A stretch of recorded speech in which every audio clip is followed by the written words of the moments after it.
الحمد للہ رب العالمین والصلاة والسلام علی سید الانبیاء والمرسلین اما بعد فاعوذ باللہ من الشیطان الرجیم بسم اللہ الرحمن الرحیم الصلاة والسلام علیک یا رسول اللہ وعلی آلک واصحابک یا حبیب اللہ۔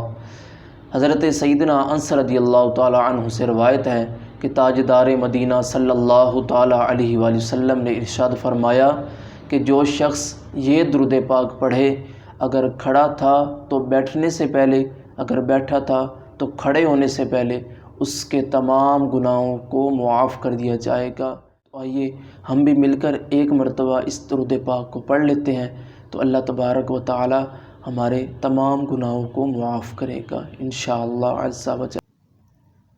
اللہم صلی علی سیدنا و مولانا محمد وعلی آلہ وسلم۔